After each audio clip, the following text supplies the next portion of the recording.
వేదిక మీద పెద్దలు కడియం శ్రీహరి గారు ఉన్నారు.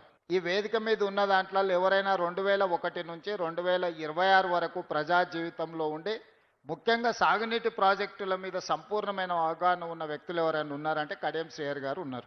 ఆ రోజు నుంచి ఈ రోజు వరకు ఈ ప్రాజెక్టులు కొనసాగుతూనే ఉన్నాయి. ఉమ్మడి రాష్ట్రంలో కొన్ని సమస్యలు, ప్రత్యేక తెలంగాణ వచ్చిన తర్వాత ఇంకొన్ని సమస్యలు, ఈ రోజు చివరికి పూర్తి చేద్దామని చిత్తశుద్ధితో పనిచేస్తే నిధుల కొరతకు వచ్చింది.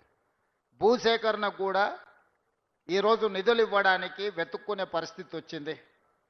ఎందుకంటే 8,11,000 కోట్ల రూపాయల అప్పుల భారం తెలంగాణ రాష్ట్రం మీద ఉండడం వల్ల ఈరోజు సాగునీటి ప్రాజెక్టులు 70% 80% పూర్తయినా 20-30% పూర్తి చేసుకోవడానికి అవసరమైన నిధులు విడుదల చేయాలంటే నిధుల కొరత ఉన్నది.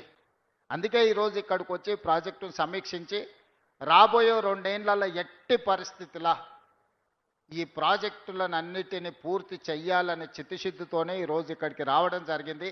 అధికారుల్లో చైతన్యము, ప్రజలకు ఒక విశ్వాసం కల్పించడానికి మంత్రులందరం కలిసి ఇక్కడికి వచ్చి సమీక్ష చేసినాం. దీనికి సంబంధించిన భూసేకరణ కావచ్చు, నిర్మాణానికి కావచ్చు, మెయింటెనెన్స్కి కావచ్చు, అవసరమైన అన్ని నిధులను కూడా సత్వరమే విడుదల చేయడానికి ప్రభుత్వం నిర్ణయం తీసుకుంటుంది. 2001లో 6,000 కోట్ల రూపాయల అంచనాతో మొదలయ్యి 13,500 కోట్ల రూపాయలకు సవరించిన అంచనాలు వచ్చి ఈరోజు 14,500 కోట్ల రూపాయలు ఖర్చు పెట్టినా ఇప్పుడు అధికారులు చెప్తున్నారు 18,500 కోట్ల రూపాయలకి అంచనాలు పెంచితే తప్ప ఈ ప్రాజెక్టులు పూర్తి కావు అని అంటున్నారు.